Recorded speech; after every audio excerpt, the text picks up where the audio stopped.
Order! Order! You are an incorrigible delinquent at times. Behave yourself, man!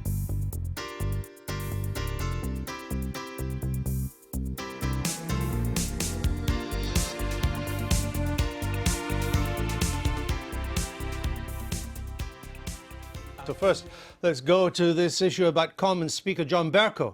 He's facing fresh allegations of bullying after his former private secretary, called Angus Sinclair, broke a non-disclosure agreement, an NDA that he had signed when he left Mr. Bercow, to tell BBC Newsnight about his experience working with the Speaker in 2009 and 2010. Mr. Sinclair says he was constantly undermined and subject to angry tirades.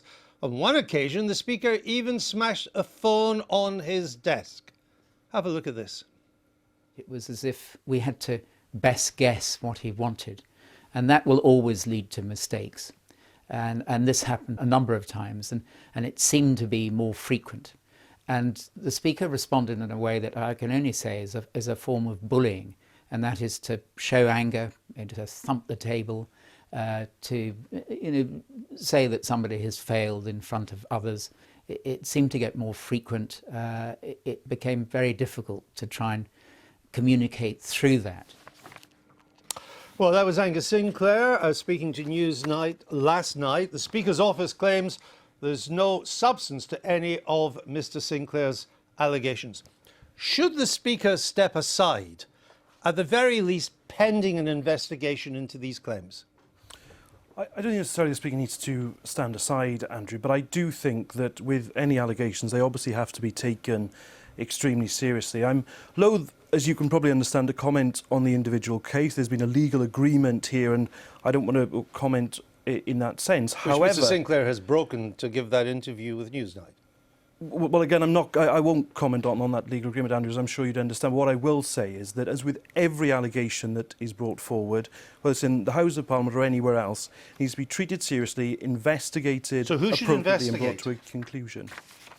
Well, obviously, it'll be, with the structure as it is, it's obviously within the House authorities. And I appreciate, Andrew, that the Speaker does have a particular position in relation to that, but nonetheless I am confident that there will be a robust investigation by the authorities and then a conclusion reached in the matter. Well, there weren't robust investigations into the specific allegations when others were previously made about the Speaker. Should he step aside until they're properly investigated? But the ultimate recourse is you can go to an employment tribunal, but I have to say I agree with Nick that you can't judge someone and have trial by media. Those allegations sound very serious to me, and anyone looking at them, listening to them, and of course we want to make sure Parliament's the right place for anyone to come and work. At the same time, there's a basic bit of due process here, which is that we shouldn't judge someone until they've had. Well, that's why I'm asking, should he step aside until due process takes place? I'm not advocating trial by media. I'm asking if due process should take place. But that actually is by degree, isn't it? Because he would be not allowed to do his job for the process until those investigations were carried out. And actually, that's not normally the way we would deal with things. So what should happen? Well, I think they should be properly investigated. And ultimately, by whom? Well, you've got the House authorities. Now, the system, we're looking at it, and there is an independent commission. There's a cross-party consensus that we need to look again at the process for this. Andrew Leadsom for the government is taking that forward, but with cooperation from the other side. So we do need to change them. But ultimately, you can go to an employment tribunal, and that's the ultimate recourse someone would have. But the last time Newsnight carried allegations about the Speaker from different people, an inquiry was set up within the common structure, but the inquiry said it wouldn't look at specific allegations. What's the point? And indeed, the Speaker would be the ultimate arbiter of the inquiry. What's the point of that? Well, hold on a minute here. If you're talking about an inquiry into practice to inform changes in policy and process, that's the right way to go about it. But ultimately, if you want to settle this in any form of judicial way, you need to go to a tribunal, unless actually it's investigated by the House authorities and it's resolved before then. And that's frankly actually the way professional practice happens, not just in the House of Commons, will the Speaker survive but this? outside. Well, look, I think it depends on the outcome. That's like saying night follows day. Will the Speaker survive it? I'm pretty confident of that too. I agree with what Dominic said. It obviously depends on the outcome. All right. Walking on eggshells. Downing Street has called for the latest bullying allegations against the Speaker, John Bercow, to be properly investigated as he faces further calls to quit. Last night, his former private secretary, Angus Sinclair, broke a non-disclosure agreement to tell this programme how bullying by the Speaker had forced him into early retirement with an £86,000 payoff on condition he didn't reveal it. Speaking exclusively to Newsnight, he described how Mr Bercow had undermined him, mimicked him, sworn and shouted at him, once even smashing a mobile phone in front of him. The Speaker's office has issued a firm denial of the allegations, which come amidst an independent judge-led inquiry into claims of bullying of staff in the Palace of Westminster. Chris Cook and Lucinda Day sparked that inquiry with their original report, and they bring us the latest tonight. Angus Sinclair was appointed as Speaker's Secretary in 2005, working for then Speaker Michael Martin. In 2009, when John Bercow took over, Mr Sinclair started to work for him, a relationship that he characterised as bullying. Mr Sinclair was moved on from Mr Bercow's office. As part of his departure though, he was paid £86,000 but would need to sign a non-disclosure agreement. I'd signed a cover-up and in a cynical way I'd been paid to do it. And, you know, that's not a good feeling. Newsnight has previously reported that Mr Bercow is alleged to have bullied Mr Sinclair's successor, Kate Ems. After she left his office, her managers were told that she was diagnosed with post-traumatic stress disorder. Mr Bercow's spokesman said, "Mr Speaker strenuously denies that there's any substance to any of these allegations. He has a superb team of dedicated, effective and long-serving staff, 5 of whom have worked for him very happily for a combined total of over 40 years." In Parliament today, on his own case, Mr Bercow was unforthcoming. I have made a public statement to which I have nothing to add. MPs more or less kept their heads down today on this topic. I think it's very challenging for members of Parliament to decide to speak out against the Speaker. He's in a very powerful position in the House of Commons and he has the power to make or break parliamentarians' careers. But also for Parliament it is a challenge that the democratic process means that all members of Parliament are elected by their electors, and it is impossible to have an independent panel or an individual who decides who should or shouldn't sit in Parliament and what position they should hold there. Those are decisions for Parliament, which is sovereign. But the government is on manoeuvres. Newsnight's earlier reports triggered an inquiry into Commons bullying and harassment led by Dame Laura Cox, a former judge.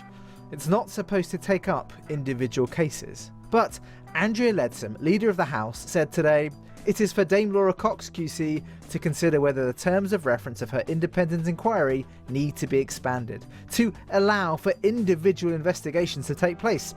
I'm sure she'll be looking very carefully at how best to respond to these latest developments." The Speaker is weakened. An investigation could be his end. That was Chris Cook, and Chris is here now. You've had a statement, Chris, from the Clerk of the House tonight. Just take us through what that says. So this is one of the more Alice in Wonderland statements I've had to deal with as a journalist. The House of Commons isn't really disputing a particular element of our reporting. They're disputing the English language. So we've reported that Angus Sinclair had to sign a non-disclosure agreement. And if we take a look at some of the clauses of that non-disclosure agreement, Mr Sinclair had to agree to refrain from instituting any complaint against the employer and to make no public statement or comment relating to the employee's service with the House of Commons. In return for that, he got £86,000 and that's more than a year's salary. That, in common parlance, is a non-disclosure agreement. The definition used by the House of Commons before this week for a non-disclosure agreement was that it's a catch-all term for agreements that include confidentiality clauses. That's from the House of Commons' ongoing inquiry into the use of NDAs. Tonight, the Clerk of the House has put out a statement with a new definition of what an NDA is, not one that's used by anyone else who speaks English, in order to disqualify what Mr Sinclair signed as an NDA. To be clear, he wasn't allowed to complain to a tribunal or internally. He wasn't allowed to talk publicly about what happened to him. Anyone else would say that's an NDA. But they're saying this isn't an NDA. And just because they've created a new magical definition of NDA that no one else would recognise. Chris, thanks very much. Well, we did invite John Bercow to join us tonight. He declined. It's worth mentioning again that he denies the allegations against him strenuously. With us now is Hannah White. She's a former senior clerk at the House of Commons and is about to sit on the board that oversees the clerks. We're also joined by the Liberal Democrat peer, Baroness Brinton, who's the founder and co-chair of the all-party parliamentary group on bullying. Nice to see you both. Thanks for coming in. Sal Brinton, if I start with you, you heard that Downing Street today has asked for a full investigation into John Bercow.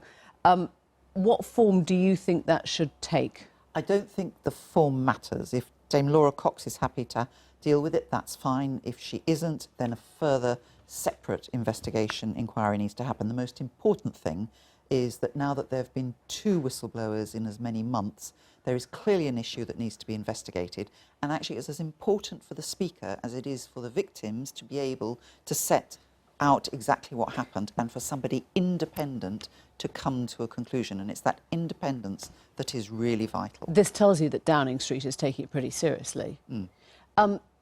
I guess the reason that Angus Sinclair came forward was because he left 8 years ago and he saw from Chris's earlier report that nothing had changed. There is that sense of an institution that's just sort of locked itself away and not bothered to deal with it. And I think herein lies the problem of bullying in the workplace, that many organisations have got the right policies, anti-harassment, anti-bullying, grievance and all of those things. It's about the culture of the organisation and how it responds when there are allegations.